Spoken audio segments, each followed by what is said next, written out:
My boyfriend's mom called me an educated peasant in the bathroom after I defended public schools at their family dinner. When I finally opened up to him about what I heard, he laughed coldly and said, "You embarrassed my family." I stayed silent. That was 3 months ago. This morning, he was standing outside my apartment in tears. My boyfriend was born into third-generational wealth. Meanwhile, I grew up in Tent City on Skid Row. I still don't know who my parents are or what they look like, but with the help of a few right turns in life, I managed to work my way up at a door-to-door sales job and rent my first apartment. My boyfriend was actually the first one to approach me in my local Starbucks. He smelled like Tom Ford cologne, wore an expensive suit, gold watch, very put together. I honestly expected us not to get along, because of how obviously different our backgrounds were. But we yapped for almost an hour straight, and he even made me laugh. Not the forced smile laugh, but a real wholesome one. After that, we went on more dates, and I slowly found myself falling in love. I tried to savor every moment we shared, because I assumed when I told him about my upbringing and my lack of formal education, he would instantly turn his nose. But he didn't. Wow, so you really worked your way up. You know, that's really impressive. I didn't detect any hint of untruthfulness or entitlement in his voice. Instantly, my walls went down. I was ready to marry that man. From there, I started accepting his invites to his lavish parties and high society events. It was like a whole new world. Parents were genuinely stressing about whether they should pay for their kids to attend Yale or Harvard. Others were discussing the pros and cons of going to Santorini or the Canary Islands for summer. I knew that none of them would even be able to fathom the fact that I practically spent my entire childhood daydreaming about having enough food to eat, debating whether I should skip lunch or if I should skip dinner. Needless to say, I had no contribution to their discussions, until the topic of politics came up. There was a very heated conversation going on at the other end of the table. Suddenly, the woman very loudly exclaimed, "Ugh,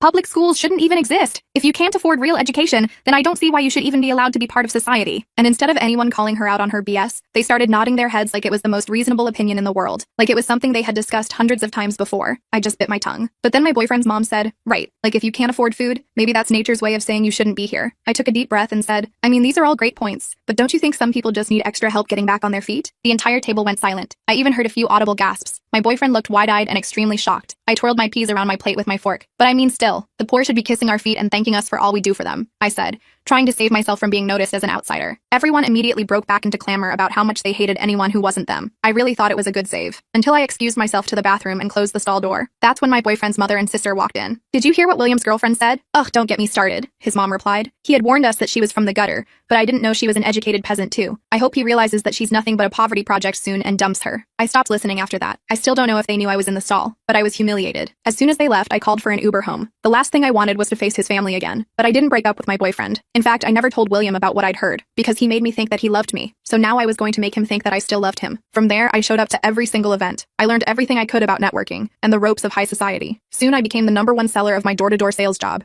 and was on track to earning 6 figures a year. I was making the company so much money that they even planned an event just to honor me. Nothing as lavish as the ones my boyfriend attended, but still a pretty big deal. So I invited William and insisted that his entire family come. I also may have lied about it being a red carpet and black tie event. The feeling of me getting on stage was exhilarating, and made even better by the fact that whenever I looked over at my boyfriend and his family, they looked disgusted. They spent the entire evening fake smiling and whispering to each other. I was on the way home when I got the call. My boyfriend had broken up with me. His excuse? Things just weren't the same anymore. I laughed, and our conversation only lasted 2 minutes. I was satisfied that I had made the most of the situation, and was ready to leave it in the past. But apparently, William was not, because he never expected me to be completely fine with him leaving. And it wasn't long before he taught me exactly what secrets rich people are hiding. 3 days after our breakup, I started noticing strange things. First, my work email was flooded with spam, thousands of messages that crashed my inbox. Then my personal email too. I had to create new accounts for both. Next, my phone started getting calls from random numbers at all hours. When I'd answer, there would be silence or sometimes just breathing on the other end. I didn't immediately connect these annoyances to William. It wasn't until I got home one evening and found my apartment door slightly ajar that I started to worry. Nothing was missing, but things were moved around, just enough to notice. My toothbrush was on the wrong side of the sink. My books were rearranged on the shelf. The photo I kept of my favorite social worker from childhood was face down. I called my landlord first thing the next morning to ask if anyone had been given access to my apartment. He swore no one had requested entry. I changed my locks that day,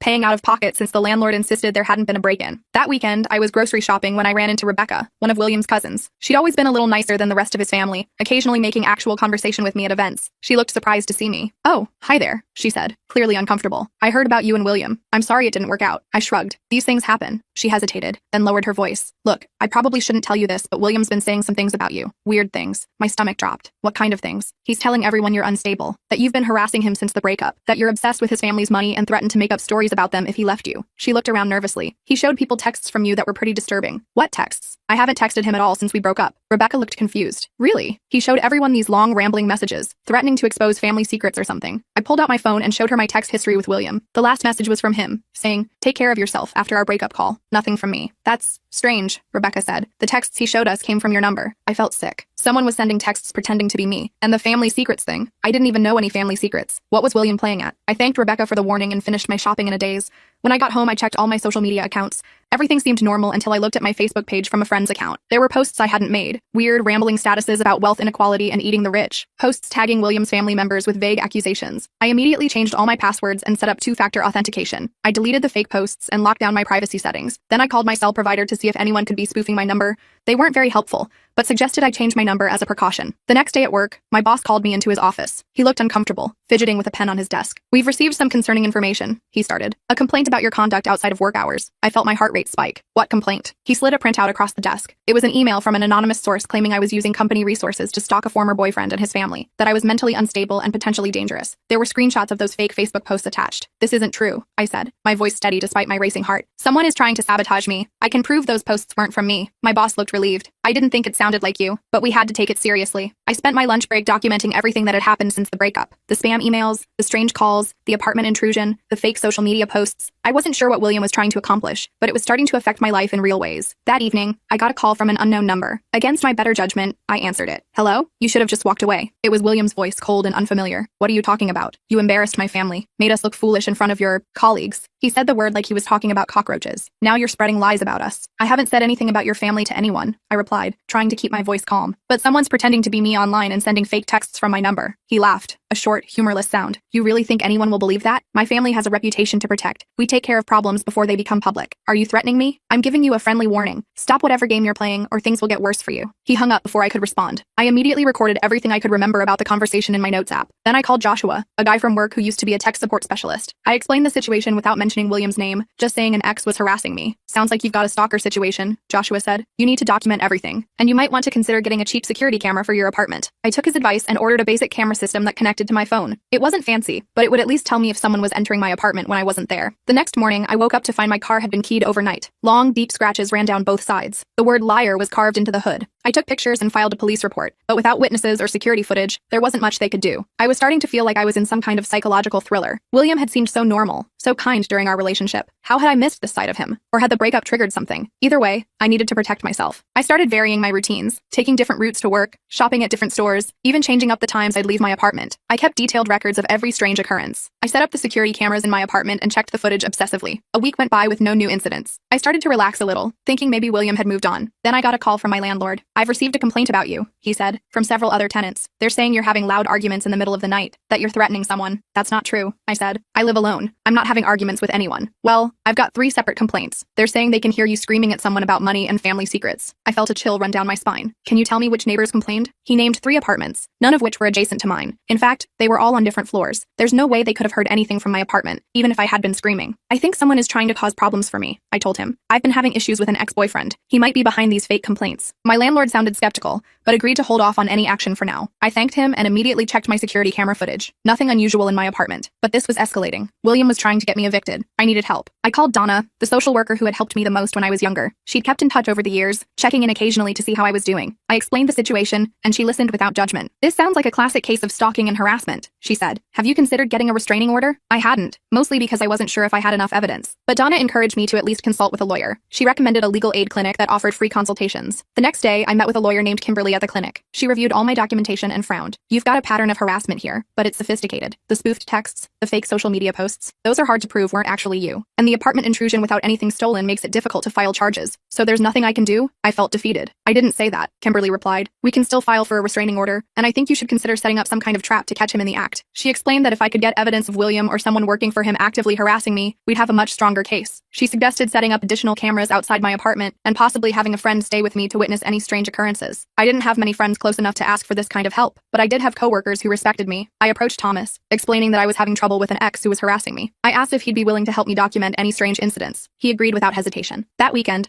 Thomas came over with his laptop and helped me set up an additional security camera facing my parking spot. We also installed a simple alarm system on my doors and windows. Nothing fancy, just something that would make noise if they were opened. While we were working, Thomas asked about my ex. I was vague at first, not wanting to drag William's name through the mud, but Thomas was persistent. "This guy sounds dangerous," he said. "What's his deal? Rich kid who can't handle rejection?" I hesitated, then decided to be honest. "Something like that. His family is wealthy, old money. They didn't approve of me because of my background." Thomas raised an eyebrow. "What background?" I realized I'd never told anyone at work about my childhood. I grew up homeless, in Tent City on Skid Row. Thomas's eyes widened. Seriously? And now you're our top seller. That's incredible. His reaction reminded me of William's initial response. Genuine admiration without pity. It made me wonder if I'd been too quick to lump all wealthy people together based on William's family's behavior. Our conversation was interrupted by a knock at the door. I tensed up, but when I checked through the peephole, it was just my neighbor Kelly asking to borrow some sugar. I relaxed and opened the door. Sorry to bother you, Kelly said, then noticed Thomas. Oh, I didn't realize you had company. It's fine, I assured her. This is my coworker Thomas. We're just setting up some security cameras. Kelly looked concerned. Is everything okay? I hesitated, then decided it might be good to have another neighbor aware of the situation. I'm having some trouble with an ex. Nothing dangerous, just annoying. Kelly nodded sympathetically. Let me know if you need anything. I'm usually home in the evenings. After she left, Thomas and I finished setting up the cameras. He showed me how to access the feeds from my phone and set up motion alerts. It wasn't a professional security system, but it was better than nothing. That night, I slept better knowing I had some protection in place. The next morning, I checked all the camera feeds. Nothing unusual. I went to work feeling more confident. The calm lasted 3 days. Then I got a call from my bank asking about unusual activity on my account. Someone had attempted to withdraw a large sum using my online banking credentials. The attempt had been flagged as suspicious because it was for exactly $10,000, just under the amount that would trigger automatic reporting to federal authorities. I immediately froze my accounts and changed all my banking passwords. The bank representative assured me no money had been taken, but they would need to issue me new cards as a precaution. When I got home that evening, I checked my mail and found a letter from a credit card company thanking me for my application. I hadn't applied for any new credit cards. I called the company immediately and discovered that someone had applied for a high-limit card in my name. They had my social security number, address, and enough personal information to pass the initial verification. I spent the next few hours placing fraud alerts on my credit reports and freezing my credit with all 3 major bureaus. I was exhausted and stressed, constantly looking over my shoulder, jumping at every noise. The next day at work, I got called into my boss's office again. This time, he looked genuinely concerned. We've received a report that you're stealing client information, he said without preamble. Someone sent an anonymous tip with screenshots of client data on your personal email. My stomach dropped. That's not possible. I've never sent client data to my personal email. He showed me the screenshots. They looked convincing. Emails from my work account to my personal Gmail with attachments containing client lists and sales figures. But I knew I hadn't sent them. Someone is framing me, I said. They've been harassing me for weeks. They've tried to access my bank accounts, applied for credit cards in my name, and now they're trying to get me fired. My boss looked uncertain. These screenshots look real. Can your IT department check when these emails were sent? And from what IP address? I bet they weren't sent from my computer. He agreed to have IT investigate. In the meantime, I was placed on paid leave pending the results. I felt sick as I packed up my things and left the office. My job was the one thing I had built entirely on my own. If I lost it because of William's vendetta, I wasn't sure what I'd do. I drove home in a daze, barely noticing the black SUV that seemed to be following me until it pulled up alongside me at a red light. The window rolled down, revealing William's sister. You should have just disappeared after he dumped you, she said, her voice dripping with contempt. Now you're forcing us to take action. Before I could respond, the light turned green and she sped away. I was shaking so badly I had to pull over. I took out my phone and recorded everything she'd said while it was still fresh in my memory. Then I called Kimberly, the lawyer. They're escalating, I told her, trying to steal my identity, get me fired, and now making direct threats. Kimberly was quiet for a moment. This goes beyond typical harassment. They're trying to destroy your life. We need to file for that restraining order immediately, and you should consider filing a police report for the identity theft attempts. I agreed to meet her at the legal aid clinic the next morning. When I got home, I checked my security cameras. Everything seemed normal. I double-checked all my locks and tried to get some sleep, but I kept waking up at every little noise. The next morning, I headed to the legal aid clinic. Kimberly helped me fill out the paperwork for a temporary restraining order against William. We included all the documentation I'd gathered: the keyed car, the fake social media posts, the attempted identity theft, and the direct threats from both William and his sister. The judge should grant the temporary order based on this evidence, Kimberly explained. Then there will be a hearing in about 2 weeks where both parties can present their case for a permanent order. I felt a small sense of relief. At least I was taking action. After leaving the clinic, I went to the police station to file a report about the identity theft attempts. The officer took my statement but didn't seem particularly concerned. Identity theft was common, and without clear evidence linking it to William, there wasn't much they could do beyond taking a report. When I checked my phone after leaving the station, I had 3 missed calls from my boss. I called him back immediately. IT checked those emails, he said. They weren't sent from your computer or your usual IP address. They came from somewhere outside our network. I felt a wave of relief. So you know I didn't send them? It looks that way. But here's the strange part. Whoever sent them had access to your work email password. We're resetting all your credentials and investigating how this could have happened. I thanked him and hung up. At least I wasn't going to lose my job. But how had William or someone working for him gotten my work password? I was always careful about security. When I got home, I checked my security cameras again. Nothing unusual outside. But when I reviewed the footage from inside my apartment, I noticed something strange. At around 2 a.m., there was a brief moment where all the cameras went offline simultaneously for about 5 minutes. When they came back on, everything looked normal. I called Joshua, my tech-savvy coworker, and described what I'd seen. Sounds like someone might have used a signal jammer, he said. They're illegal for civilians to use, but not impossible to get. It would temporarily disrupt Wi-Fi, cell signals, and wireless cameras within a limited range. So someone could have been in my apartment during those 5 minutes? It's possible. They'd need to be fairly close to your apartment to use a jammer effectively, and they'd have to know exactly what they were doing to get in and out so quickly without leaving traces. Either possibility was terrifying. I thanked Joshua and hung up, then did a thorough check of my apartment. Nothing seemed out of place at first glance, but upon closer closer inspection, I noticed small things. A drawer slightly ajar, my laptop in a slightly different position than I'd left it. I felt violated, knowing someone had been in my personal space while I was away. I decided I couldn't stay there that night. I packed an overnight bag and called Kelly, my neighbor who had offered help. She agreed to let me crash on her couch without asking too many questions. The next morning, I got a call from the courthouse. My temporary restraining order had been granted. William would be served with papers that day,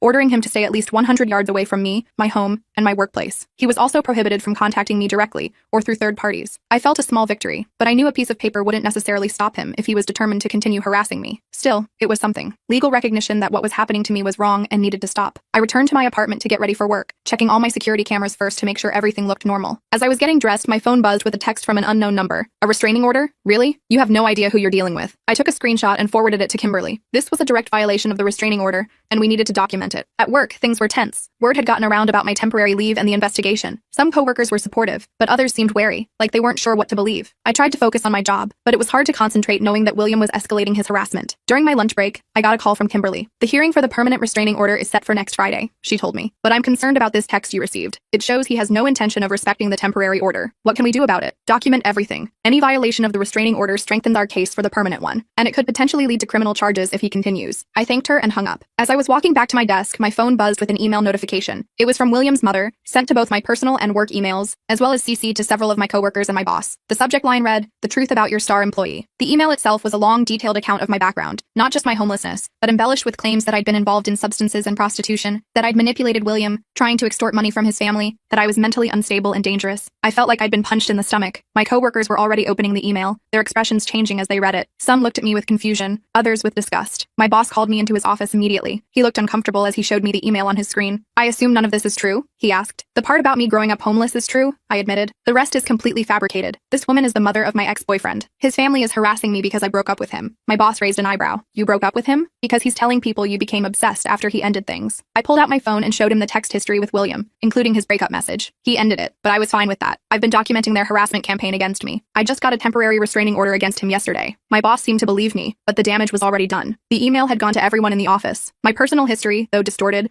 was now public knowledge. The thing I'd been most private about, my childhood homelessness, was being used as a weapon against me. I spent the rest of the day in a fog, aware of the whispers and stares from my coworkers. A few, like Thomas, made a point of checking on me and offering support, but most kept their distance, unsure what to believe. When I got home that evening, I found a large envelope taped to my door. Inside was a stack of printed photos, pictures of me going about my daily routine, me getting coffee, me shopping for groceries, me talking to Kimberly outside the legal aid clinic. The last photo showed me sleeping in my own bed, clearly taken from inside my apartment during the night. Attached was a handwritten note. "A restraining order is just a piece of paper. We can get to you whenever we want." I grabbed the photos and note with shaking hands and immediately called the police. This wasn't just harassment anymore. This was a serious threat. The officer who showed up actually took it seriously this time. He looked through the photos, especially the one of me sleeping, and his expression darkened. "This is stalking and breaking and entering at minimum," he said. "We'll need to dust for fingerprints and check for any evidence they left behind." While the police did their thing, I called Kimberly and sent her photos of everything. She was alarmed and told me to pack a bag and stay somewhere else tonight. I called Kelly again, but this time she seemed hesitant. "I actually got a weird email about you today," she admitted, "from someone claiming to be your ex's mother. It said you were dangerous and unstable." My heart sank. They sent that to everyone I know. None of it's true. They're trying to isolate me. Kelly was quiet for a moment. "You can still stay here tonight, but maybe we should talk about finding you somewhere else after that." I thanked her, trying not to cry. William's family was systematically destroying every part of my life. My job, my reputation, my home, and now my few friendships. I packed enough clothes for a few days and waited for the police to finish. The officer gave me his card before leaving. "We'll increase patrols in your area, but honestly, you should consider staying elsewhere until we can make an arrest." That night at Kelly's, I barely slept. Every noise made me jump. I kept checking my phone for alerts from my security cameras. Around 3 a.m., I got a notification. Motion detected in my apartment. I opened the app with trembling fingers. The footage showed a figure in dark clothing moving through my living room with a flashlight. They were wearing gloves and a mask, methodically going through my drawers and cabinets. I immediately called 911 and reported a break-in at my apartment. I woke Kelly to tell her what was happening. She let me watch the live feed on her TV. The intruder was still there, now in my bedroom, pulling clothes from my closet and dumping them on the floor. They were trashing my place. Suddenly, the feed cut out, all cameras offline. I frantically refreshed the app, but nothing. 5 minutes later, they came back online. My apartment was a disaster. Furniture overturned, clothes everywhere, even my mattress slashed open. On the wall, written in what looked like red paint, "Leave town or else." The police arrived too late to catch anyone. They took more photos and dusted for prints again, but the intruder had been careful. The officer called me to report they'd found no usable evidence despite the extensive damage and threatening message. "Is there anyone who can help you?" he asked. "Family or friends in another city maybe?" I didn't have family,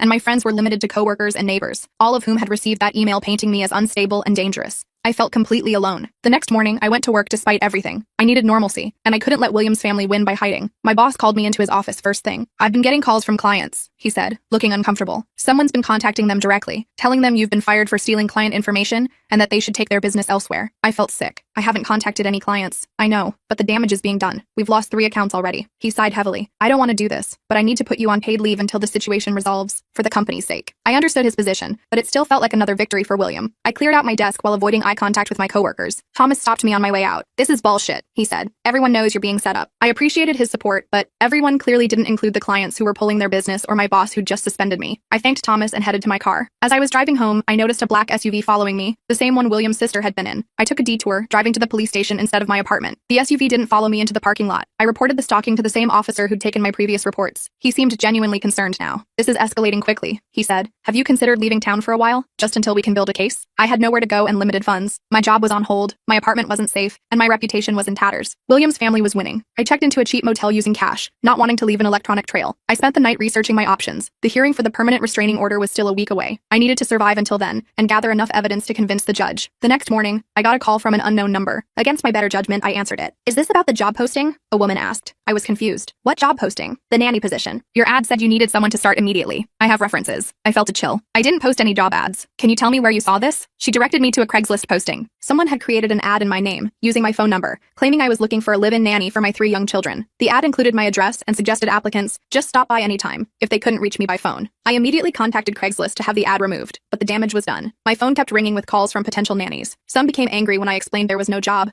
accusing me of wasting their time. Later that day, I got a text from Kelly. There are people showing up at your apartment looking for some nanny job. The building manager is freaking out. I explained the situation and asked if she'd seen anything else suspicious. She told me several delivery drivers had also shown up with food orders I hadn't placed, all requiring cash payment. They were trying to create chaos around my apartment, making me look unstable to my neighbors and building management. I called Kimberly again, updating her on the latest harassment. This is good for our case, she said. It shows a clear pattern of escalating behavior, but I'm worried about your safety. Is there anywhere else you can stay until the hearing? I thought about it and realized there was one person who might help. Donna, my old social worker. I hadn't wanted to drag her into this, but I was running out of options. Donna answered on the second ring. When I explained my situation, she didn't hesitate. Come stay with me, she said. My spare room isn't much, but it's safe. I thanked her through tears and arranged to meet at a public place rather than going directly to her home, just in case I was being followed. Donna lived in a modest house in a quiet neighborhood. Her spare room was small but comfortable, with a twin bed and a desk. It felt safer than anywhere I'd been in weeks. You need to go on the offensive, Donna said over tea that evening. They're trying to isolate you and make you look crazy. You need to flip the script. How do I do that? I asked. Document everything, like you've been doing, but also start telling your story publicly. Make it harder for them to paint you as the villain. The idea terrified me. I'd spent my entire life trying to hide my background, to blend in and appear normal. Going public meant exposing my most vulnerable self. But Donna was right. Hiding and reacting defensively wasn't working. I needed to take control of the narrative. The next day, I created a private blog documenting everything that had happened since the breakup. I included photos of the damage to my apartment and car, screenshots of the fake social media posts, the Craigslist ad, and the threatening note with the photos. I wrote about my relationship with William, his family's reaction to my background, and their systematic campaign to destroy my life after the breakup. I didn't publish it yet. It was my insurance policy, my way of making sure my side of the story would be heard if anything happened to me. With Donna's help, I also created a timeline of all the harassment incidents,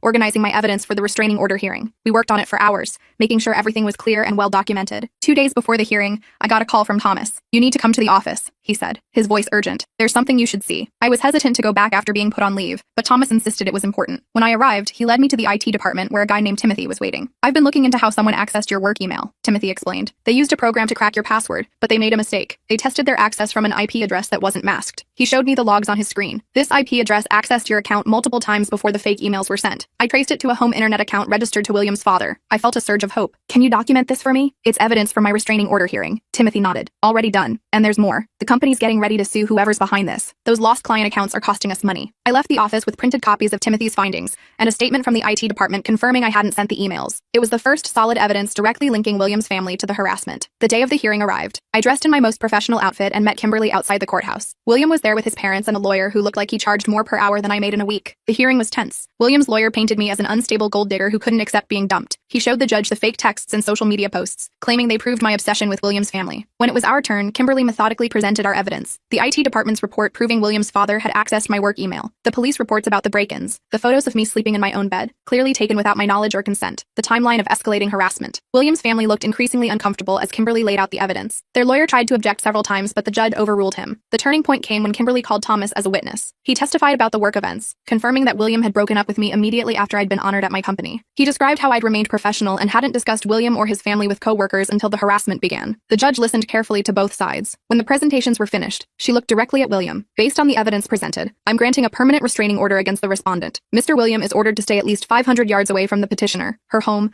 and her workplace for a period of 3 years. She turned to William's parents. While this order only applies to your son, I strongly suggest you all cease contact with the petitioner immediately. The evidence suggests a coordinated campaign of harassment that could result in criminal charges if it continues. William's mother started to protest, but their lawyer quickly silenced her. They left the courtroom without looking at me. Outside, Kimberly hugged me. This is a big win. The judge clearly saw through their tactics. I felt relieved, but still wary. Do you think they'll actually stop? The restraining order has teeth. Violations can mean jail time. And now that your company knows who was behind the fake emails, they might pursue their own legal action. The family has a lot to lose by continuing to harass you. I thanked Kimberly for everything and headed back to Donna's house. The next day, I met with my boss, showing him the court documents and the judge's findings. He seemed genuinely apologetic. We'd like you to come back to work, he said. And we're pursuing legal action against William's family for the damage to our client relationships. I returned to work the following Monday. Some coworkers were still awkward around me, but most were supportive, especially after the company-wide email my boss sent explaining the situation and confirming that I'd been the victim of a harassment campaign. Over the next few weeks, things slowly returned to normal. No more strange calls or emails. No more people showing up at my apartment. I found a new place to live, a small house for rent in a different neighborhood. I didn't tell anyone my new address except for Donna, Thomas, and my boss. 3 months after the hearing, I got an unexpected email from Rebecca, William's cousin. She apologized for her family's behavior and told me William had been sent to Europe to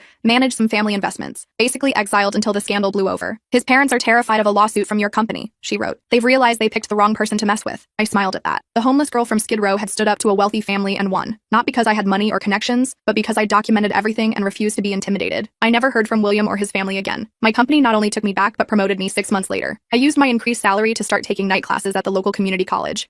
Sometimes I think about that dinner where I overheard William's mother and sister in the bathroom. If I hadn't been in that stall, I might never have known what they really thought of me. I might have continued dating William, maybe even married into that toxic family. Instead, I learned an important lesson about who I am and what I'm capable of. The girl from Tent City didn't just survive, she thrived, despite everything they threw at her. And that's something no one can ever take away from me.